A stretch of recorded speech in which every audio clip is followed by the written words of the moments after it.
I've always been fascinated by the JFK assassination. And today, we're diving into some newly released files that might just change everything we thought we knew.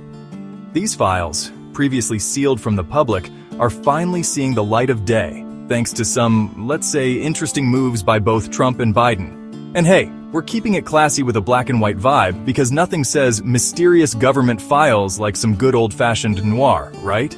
Back in 2017, Trump made a big show of saying he'd release all the JFK files. Fast forward to 2021, and Biden's administration is like, okay, let's do this for real. Even with these new releases, we're not getting the full picture. Some stuff is still redacted, which is government speak for, we're gonna keep this part secret, thanks. Now, I know what you're thinking. What's the big deal? It's been decades. Well, that's exactly why it's such a big deal. It's like when you promise to clean your room and then suddenly it's 30 years later and you're still finding excuses. Okay, so what's actually in these files? Well, it's not exactly the smoking gun some people were hoping for. We're talking about detailed descriptions of intelligence operations like Lee Harvey Oswald's visits to the Soviet and Cuban embassies in Mexico City. These files give us a peek into the inner workings of the CIA and FBI during one of the most tumultuous times in American history.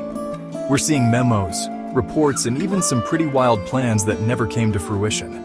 It's like finding your parents' old diary and realizing they were way cooler than you thought. Or, you know, in this case, way more into international espionage. Now you might be thinking, great, we've got all this new information. Case closed, right? Oh, my sweet summer child. If anything, these files have just added fuel to the conspiracy theory fire. It's like when you finally solve a Rubik's Cube, only to find out there's another, more complicated puzzle inside.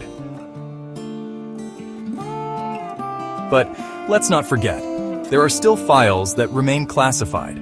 The government's keeping some cards close to the chest, citing reasons like identifiable intelligence sources and intelligence gathering methods. So, while we've learned a lot, there's still plenty of mystery left to unravel. As always, history is a lot messier and more complicated than we often think. These newly released JFK files give us a fascinating glimpse into a pivotal moment in American history, but they also remind us that there's always more to the story. So, what do you think? Are these files the key to unlocking the truth, or just another piece in an endless puzzle? Let me know in the comments below. And hey, if you enjoyed this historical deep dive, don't forget to like and subscribe. Until next time, stay curious.